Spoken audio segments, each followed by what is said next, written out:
Jesús nos presenta las parábolas para enseñarnos a vivir, para que aprendamos a vivir o para que corrijamos nuestras ideas acerca de quién es Dios y a quién Él ama.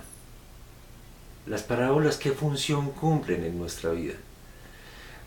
Recuerden que Dios permite un escenario relacionado a un acto sexual, le permite este escenario para que su Hijo Jesucristo se manifieste a través del adulterio de una mujer, para que los fariseos o los religiosos de la época no vieran más allá lo que había oculto detrás de un acto sexual que Dios permite que suceda en el acontecimiento, en esa actualidad, estando Jesús para poder manifestar cómo se debe obrar ante una situación pecaminosa. Precisamente Jesús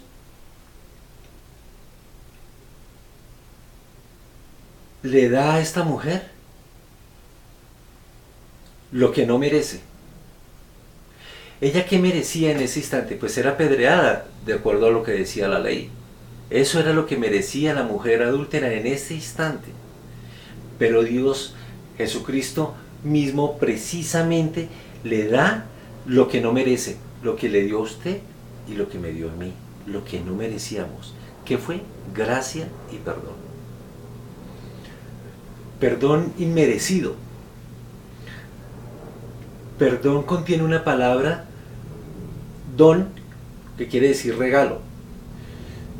Es una cualidad enloquecedora que lo encierra también la gracia, porque es injusta, es inmerecida y no es ganada, porque ella no se ganó eso.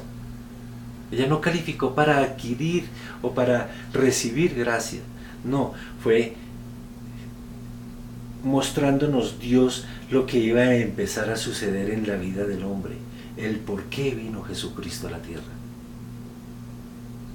A Él le costó todo la gracia, a nosotros nada, a Él todo. Y nosotros nos resistimos a entender esta verdad.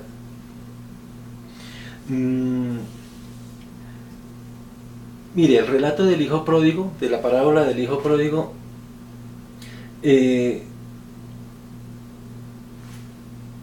es un escenario donde es provocador para el hermano mayor, para que exprese su propia indignación con su padre por haber recompensado la conducta tan irreprochable, tan irresponsable que comete su hermano. Eso es lo que hace un acto de gracia en la vida de nosotros cuando lo vemos a nuestro alrededor. Inmediatamente, por lo general, nosotros expresamos una indignación con nuestro padre del por qué va a recompensar una conducta irreprochable. Eso no nos cabe. Entonces, porque nosotros consideramos que la gracia lo que hace es eso, exaltar el error que comete una persona. Resulta que eso no es lo que hace la gracia. Lo que hace la gracia es lo que resaltó realmente con la parábola del hijo pródigo, y fue todo lo contrario. Mire, cuando usted empieza a leer la parábola del hijo pródigo, usted espera el final de la historia como nos lo ha vendido Hollywood, las películas, que nosotros consideramos que el bueno es el que se lleva los laureles y se lleva la honra. Nosotros, cuando empezamos a leer la historia del hijo pródigo, nosotros esperábamos que el hijo mayor era el que iba a llevar el anillo, al que iban a matar el becerro gordo, y era en el que iban a hacer la fiesta por su fidelidad y su obediencia, porque había cómo compararlo en ese momento cuando aparece el hijo que era indigno y que supuestamente era el que se le debía reprochar absolutamente todo por haber estado con prostitutas y haberse gastado la herencia. Pero como el reino no es Hollywood, Es todo lo contrario precisamente. Es al débil y al vil, al menospreciado, el que Dios sobreabunda en gracia para esa persona. Como lo fue para mí, como lo fue para usted, como lo es para todos nosotros.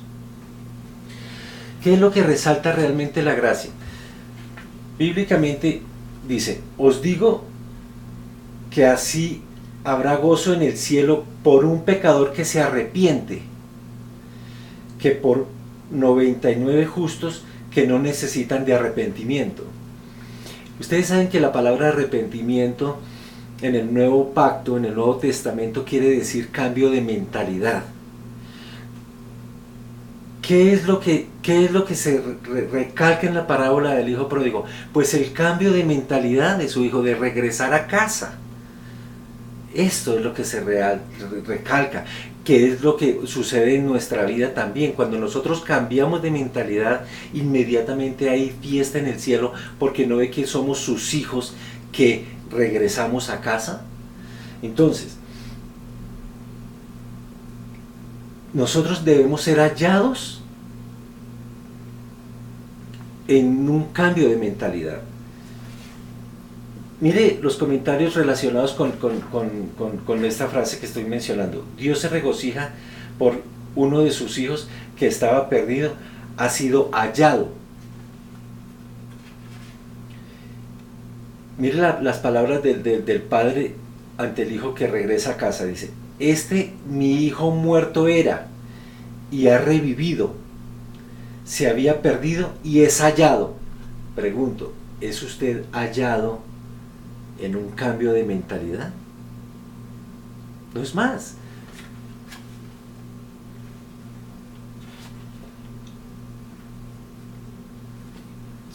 ¿Qué sucede cuando estoy dirigiendo un instituto bíblico en una iglesia?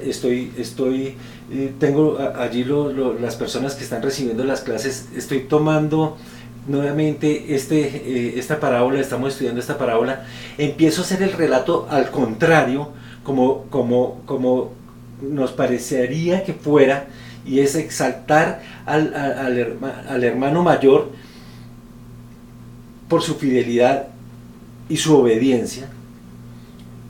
Inmediatamente todas las personas están de acuerdo conmigo, consideran que así debió haber sido escrito esa parábola, porque como la iglesia nos ha enseñado a ser fieles y a ser obedientes a través de una recompensa, pero resulta que en el reino no funciona el tema así. Nosotros somos fieles y obedientes es por amor, no por recompensa.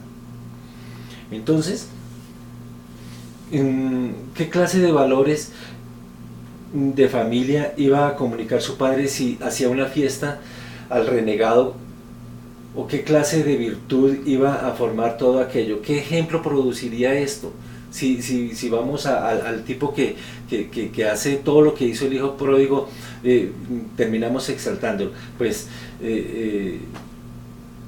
lo único que se nos ocurre es ver qué sucede después.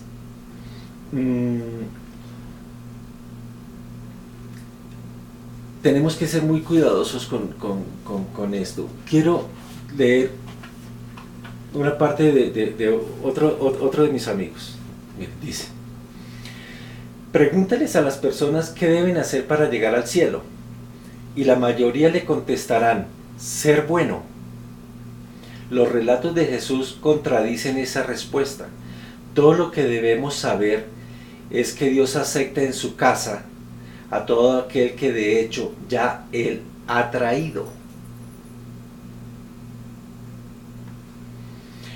Cuando de un pecador se trata, Él no se conforma con estarse quieto, abrir los brazos y decirle: acércate,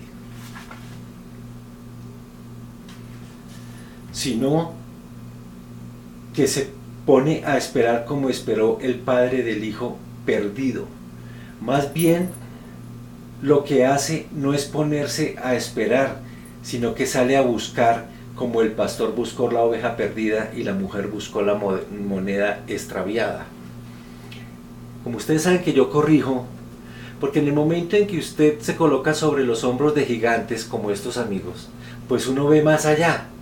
Entonces coloco aquí un apunte como ustedes lo saben, en lápiz, donde aclaro que él dice, él va por el hijo pródigo, él va por la oveja perdida.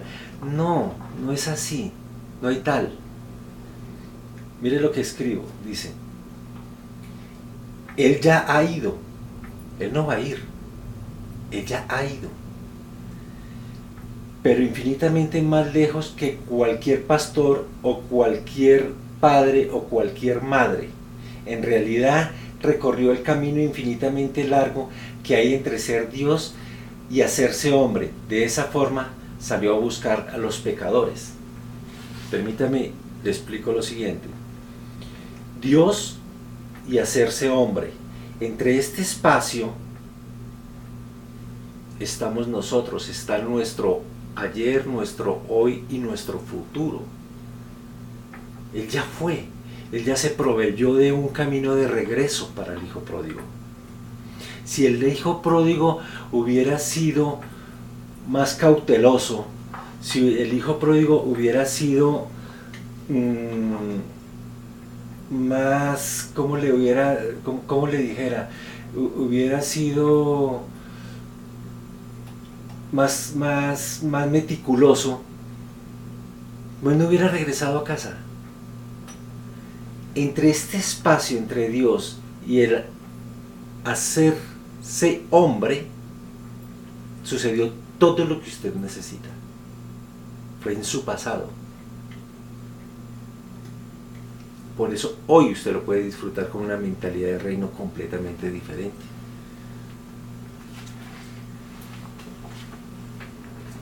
Tengo unos apuntes que quiero compartir con ustedes. Dice, somos sustitutos que hacemos por ellos lo que no pueden hacer por sí mismos, que es ver. Por eso Dios ama a sus enemigos, esa es la gloria de su amor. De ahí que nosotros podemos entender que el mundo puede hacer las cosas que los cristianos pueden hacer. ¿Qué puede hacer? Pues puede hacer construir casas, alimentar a los hambrientos, sanar a los enfermos. Eso lo puede hacer el mundo, mejor que nosotros incluso. ¿Qué no puede hacer el mundo? No puede ofrecer gracia. ¿A qué otro lugar puede acudir el mundo para hallar gracia? ¿A la iglesia? Dígaselo a un homosexual que vaya a la iglesia. Él dice, no, ya me siento mal en mi condición, no voy a ir a la iglesia para sentirme peor, porque la iglesia se convirtió en un estanque de moral, de unas cosas que son de una falta de gracia, y lo que necesita el hombre es gracia precisamente. Entonces, dígaselo a un indigente, dígaselo a un grupo de prostitutas. ¿Dónde se congregan las prostitutas? ¿Dónde se congregan los homosexuales? ¿Dónde se congregan los indigentes? ¿Dónde? ¿En la iglesia? Yo he visto en la iglesia, la he visto carente de gracia. Carente de gracia.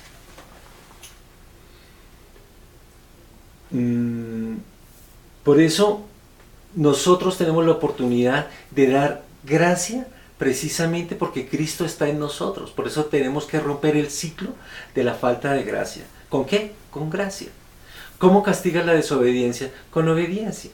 Nosotros somos correctores, somos invisibles al realizar nuestro trabajo. Por eso nosotros tenemos que ser correctores de la falta de gracia con sinceridad y con mucha gracia. Debemos hacerlo, porque es necesario corregir. Necesitamos entender que el corazón del Evangelio es la gracia. No trate usted de ganar la aprobación de la iglesia y a través de ganar la aprobación de la iglesia considerar que también está haciéndolo ante Dios. No, eso no funciona así. ¿Cómo será que la culpa misma revela el anhelo de gracia que necesita usted? Cuando usted se siente culpable, está siendo carente de gracia. Punto. Eso es todo. Yo sé que no es fácil el tema de la gracia para un predicador. Yo escribo sobre gracia y me he tardado en sacar los 2 libros que tengo, pues porque no puedo escribir de gracia teniendo carencia de gracia sobre el tema que voy a manejar. Debo ser muy cuidadoso, corro ese peligro. Yo entiendo que es tan difícil porque los predicadores y las iglesias le rehuyen al tema porque sencillamente como no saben comprender ni recibir ni vivir la gracia como también aceptar el perdón incondicional de Dios, entonces se les crea un problema muy difícil porque el segundo problema a raíz de eso es que tampoco lo pueden comunicar, no pueden comunicar ese amor a los demás ni ese perdón y esa gracia incondicional a otras personas porque consideran que se van a perder, como si fuera la responsabilidad las almas o la vida de las personas, como nos han vendido, la iglesia nos ha vendido que nosotros ganamos almas. Yo no entiendo eso. ¿Ganar almas? Dice Jesucristo mismo, dice, si el Padre no le trajere, Él no le puede recibir. Y nosotros creemos que nosotros somos los que ganamos almas. Nosotros no ganamos nada. Él sí.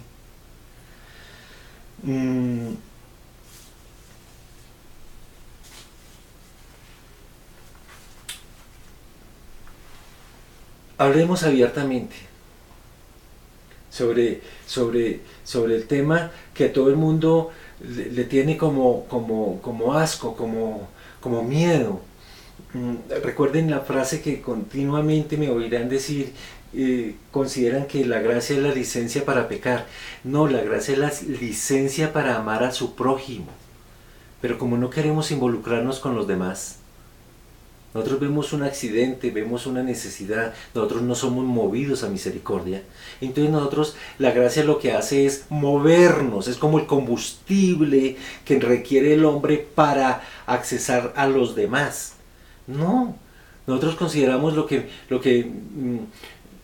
mi papá hace, cuando nosotros estábamos pequeños, una vez le hacen una pregunta, le dice, ¿qué es el infierno? Y mi papá responde, dice, los demás. Que los demás es un mundo de problemas y un mundo de cosas y de chismes y de enredos y de conflictos y de necesidades y tal. El infierno es los demás. Resulta que mi papá estaba totalmente equivocado.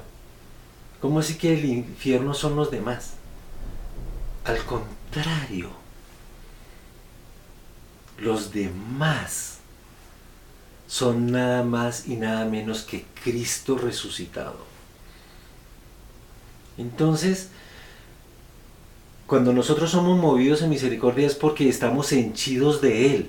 Mire que las personas van a las iglesias y cuando les predican de gracia, salen totalmente robustos de Él, pero en el transcurrir de la semana, sus actos lo contradicen todo, porque sus sacrificios y su manera como de ganarse las cosas, pues sencillamente caen en la trampa de no creer lo que escucharon, de no vivir lo que escucharon.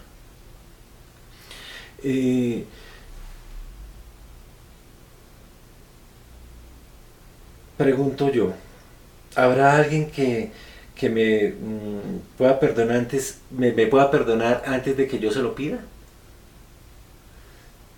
¿Hay alguien que me ame tal como soy? Jesús sí.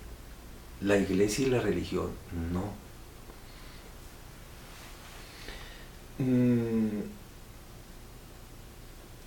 Nosotros queremos ganarnos el favor de Dios a través de renunciamientos. No tengamos de manifestar la gracia. Fue y es un regalo que le costó todo a Él. Es que a nosotros no nos costó absolutamente nada. Disfrutémoslo.